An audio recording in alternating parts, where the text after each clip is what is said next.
جب جنگ کا تبل بجا حالات بگڑے، جناب ابو عبیدہ بن جراح کہتے ہیں تاریخ نے ایک عجیب موڑ پہ مجھے لا کے کھڑا کیا۔ آپ فرماتے ہیں میرے لیے اللہ نے جو آزمائش رکھی وہ سب سے بڑی رکھی۔ فرمانے لگے جب میں میدان میں نکلا تو کافروں نے میرے سامنے جس کو لا کے کھڑا کیا وہ میرا سگا باپ تھا۔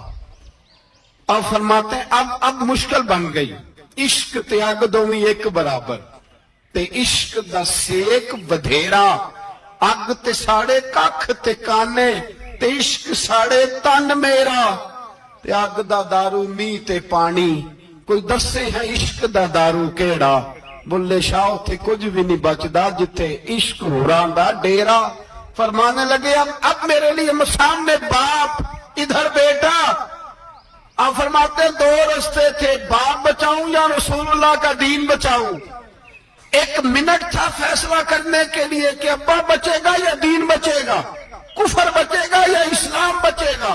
فرماتے ہیں میں نے منٹ پورا نہیں سوچا، میں نے تلوار اٹھائی، باپ کی گردن کاٹ کے گرائی اور رسول اللہ کا دین بچا لیا۔ باپ کی گردن کٹ کے گری اور نبی پاک کا دین بچ گیا، بچا لیا رسول اللہ کا دین۔ حضرت عمر نے ماموں کو مارا، حضرت مصعب ابن عمیر کہتے ہیں تاریخ مجھے بھی لا کے کھڑا کرتی ہے بدر کے میدان میں، تو کفر کا لبادہ اوڑھ کے جب سامنے آیا تو وہ میرا سگا بھائی تھا۔ سگا بھائی، ہزاروں قومیں وجود میں آئیں دہر میں خشک و تر کے رشتے سے، پر ہم نے بنیاد دوستی رکھی یاد خیر البشر کے رشتے سے۔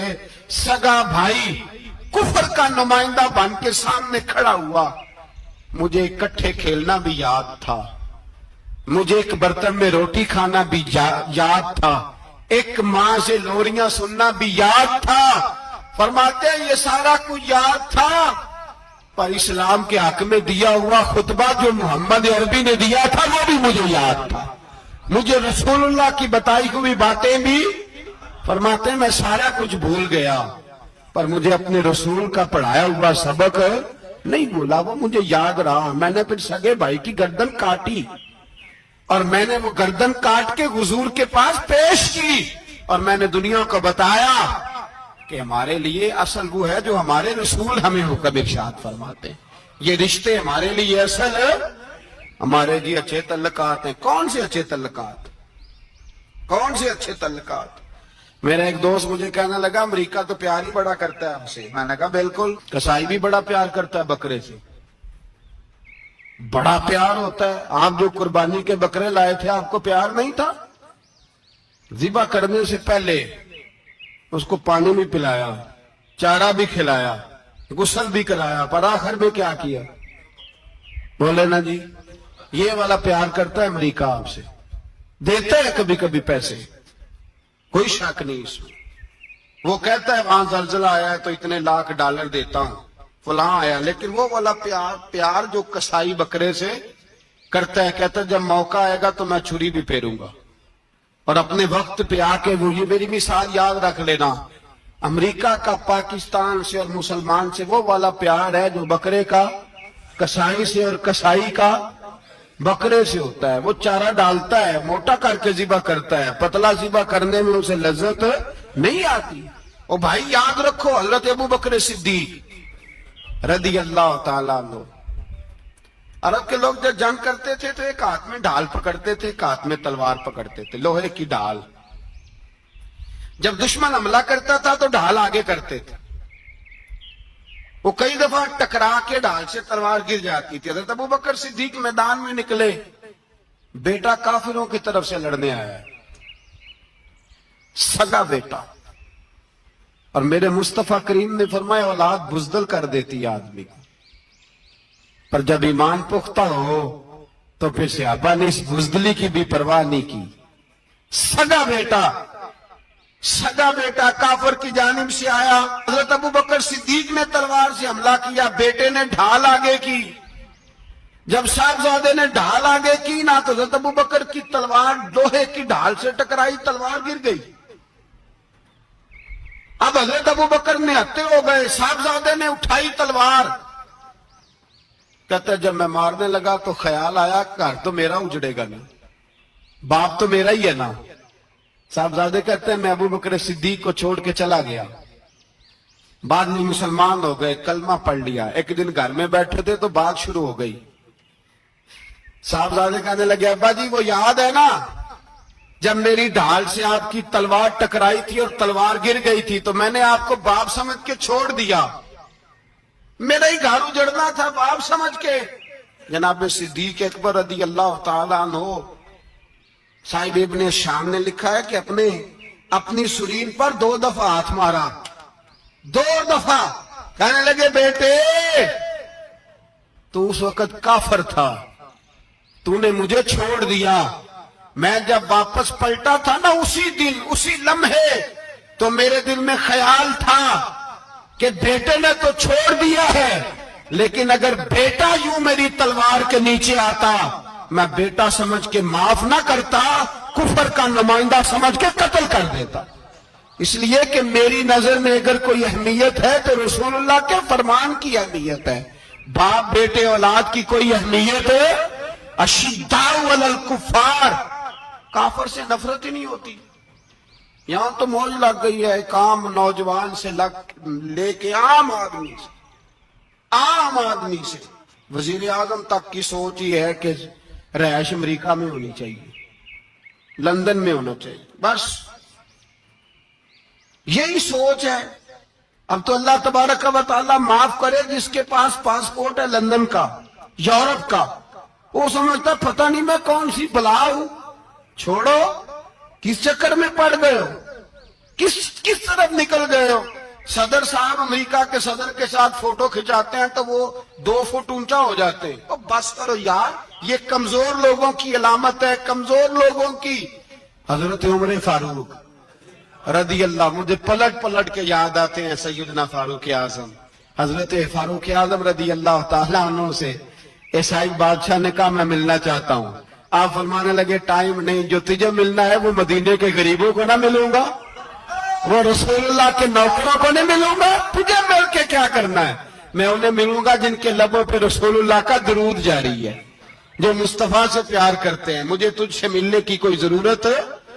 ہمارے ہاں وہ نفرت نہیں کفر کے لیے جو مسلمان کے دل میں ہونی چاہیے, وہ مزاج ہی نہیں ہمارا, وہ شعور ہی نہیں. ہم جب بھی اتحاد کرتے ہیں کافر سے اتحاد کر کے اپنے ہی بھائی کو مارنے لگتے ہیں. وہ جی لڑائی ہو رہی تھی, بھائی کا بھائی سے اختلاف نہیں ہوتا گھر کے اندر, پھر وہ دشمنوں کو بلا کے لاتا ہے کہ میرے بھائی کو مارو.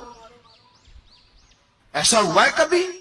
اگر آپس میں اسلامی ممالک کا اختلاف ہے بھی تو کافر کو لاؤ گے مارنے کے لیے, کافر کو لاؤ گے. اور یہاں ایک آدمی قید ہوا تھا امریکہ کا, پوری دنیا کو مصیبت پڑ گئی تھی. سمجھ آ رہی ہے؟ نام لینے کی ضرورت تو نہیں, بات کی سمجھ آ رہی ہے آپ حضرات. ایک آدمی قید ہوا تھا اور انسانی حقوق کی تنظیمیں اور ہمارے اپنے اندر سے بڑے بڑے, میں روشن خیال نہیں میں روغن خیال کہتا ہوں ان لوگوں, بڑے بڑے روغن خیال اٹھ کے کھڑے ہو گئے, جی انسانی حقوق کی بات کرو, جی ایسے ہو گیا, جی ویسے ہو گیا. لے گئے بندہ چھڑا کے. یہاں روز خون کی ندیاں بہتی ہیں.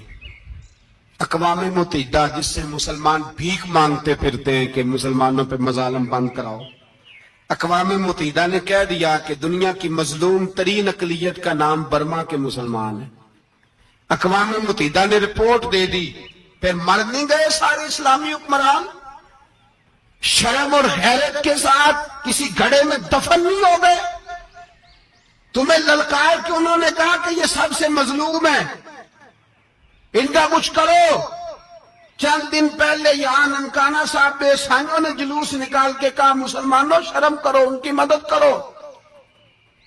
پوپ بول پڑا, پوپ عیسائیوں کہا کہ مسلمانوں کہاں ہو, کدھر ہو تم, ان کی مدد کرو, نکلو, ظلم ہو رہا ہے. پوری دنیا چیخی.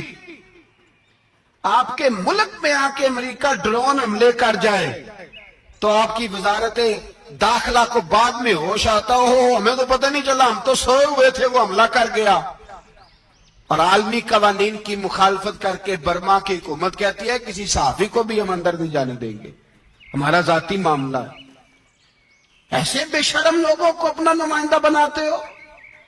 جنہیں ہوش تک نہیں اس بات کی. ہم نے کلمہ پڑھا ہوا ہے نبی پاک صلی اللہ علیہ وسلم کا. میرے رسول پاک سید عالم نور مجسم صلی اللہ علیہ وسلم نے جو لوگ تیار فرمائے. نیند تو نہیں آ رہی آپ حضرات؟ نبی پاک نے جو لوگ تیار فرمائے. حضرت کعب بن مالک رضی اللہ تعالی. حضور نے فرمایا چلو تبوک پہ میرے ساتھ. سارے چلو. سب تیار ہو گئے. حضرت کعب بن مالک فرماتے مجھے گھوڑا بڑا دوڑانا آتا تھا, نیزہ بڑا چلانا آتا تھا, تلوار کا میں بڑا دھنی تھا, میں مالدار بھی تھا, میرے پاس بڑی وسائل تھے. حضور چلے گئے تو میں نے یہ بخاری ہے. فرماتے ہیں میں نے سوچا کہ میں چلا جاؤں گا, کل میں گھوڑا دوڑاؤں گا, میں نے پیچھے پہنچ جانا, پرسوں چلا جاؤں گا, ترسوں بس سستی ہو گئی, نہ جا سکا. فرماتے وقت بیت گیا, حضور چلے گئے, آج جاتا ہوں کل جاتا ہوں, اسی میں حالات سارے گزر گئے, حتیٰ کہ اللہ کے رسول واپس آ گئے. فرماتے کچھ بوڑھے تھے جو نہ جا سکے, اور کچھ منافق تھے جو حضور کے ساتھ جہاد پہ نہ جا سکے. آپ فرماتے میں جوان بھی تھا, تیر انداز بھی تھا, اور دنیا عرب سارا جانتا تھا کہ مالدار بھی ہے, اللہ تعالیٰ کی دی ہوئی بڑی نعمتیں تھے. میں نہ گیا اور ہو غلطی گئی, سستی گئی. فرماتے حضور مدینے میں آئے, جب مسجد نبوی میں بیٹھے تو منافق آ کے بہانے کرنے لگے. کوئی کہنے لگا بچی بڑی بیمار تھی, کوئی کہنے لگا حضور کل ہی صحیح ہوا ہوں. فرماتے مجھے بھی پتا تھا, اور پتا مصطفیٰ کو بھی تھا جھوٹ بول رہے, حضور کو پتا تھا, پر وہ بہانے کرتے, حضور قبول کرتے. میں چلو جاؤ. کہا فرماتے ایک منٹ کے لیے مجھے بھی وسوسہ آیا کہ کوئی بہانہ نہ کر دوں, لیکن پھر میں نے سوچا بہانہ کس کے سامنے کروں جسے اللہ تبارک و تعالیٰ نے نبوت کی آنکھ عطا فرمائی ہوئی ہے, اس محبوب کے سامنے بہانہ. اس خیال آیا مسلمان نیک و بد پہچان جاتے ہیں, محمد آدمی کے دل کی باتیں جان جاتے, کدھر بہانہ کروں, حضور کو تو سارا پتا ہے. فرماتے میں گیا, حضور نے پوچھا کیوں نہیں آئے, اور پوچھا بھی مسکرا کے, کیوں نہیں آیا, مسکرا کے پوچھا. فرماتے میں نے سچ سچ بولا. میں نے کہا یا رسول اللہ سستی ہو گئی, حضور غلطی ہو گئی. جو بہانے لگا رہے تھے ان کو آزادی مل گئی, اور مکتب عشق کا دستور نرالا دیکھا, اس کو چھٹی نہ ملی جس نے سبق یاد کیا. فرماتے ہیں ان کو چھٹی مل گئی. میں نے کہا حضور غلطی ہو گئی, تو نبی پاک نے فرمایا اس سے کوئی بندہ کلام نہ کرے, خبردار میرے ساتھ بھی گفتگو نہ کرنا. حضرت کعب بن مالک فرماتے ہیں میرا چچا زاد بھائی, خالہ زاد بھائی سارے رہتے تھے, میں کسی کو سلام لیتا تو کوئی جواب بھی نہیں دیتا تھا. فرماتے ہیں میں مسجد میں نماز پڑھنے آتا, پر صحابہ کرام کو حضور نے منع کر دیا تو مدینے کی گلیاں بھی ناآشنا ہو گئی. فرماتے ہیں مجھے یوں لگتا تھا کہ مدینے کے در و دیوار بھی مجھ سے کلام نہیں کرتے. میں وہاں دعا منگیا کرو سنگیو کتے مرشد نہ رس جاوے, اے جنہاں دے پیر رس جان دے, او جیوندے ہی مرے رہندے. کہا اس طرح لگا کہ جیسے حالات بگڑ گئے سارے میرے حق میں. آپ فرماتے ہیں میں مسجد میں آ کے بیٹھتا, تو جب مجھے پتا تھا, میں جب آنکھیں ادھر کرتا تو حضور مجھے دیکھتے, اور جب میں نبی پاک کو دیکھتا تو حضور چہرہ پھیر لیتے. بول پڑے خواجہ غلام فرید صاحب, کہنے لگے میں دیکھا تو میرا یار نہ دیکھے, جی میں نہ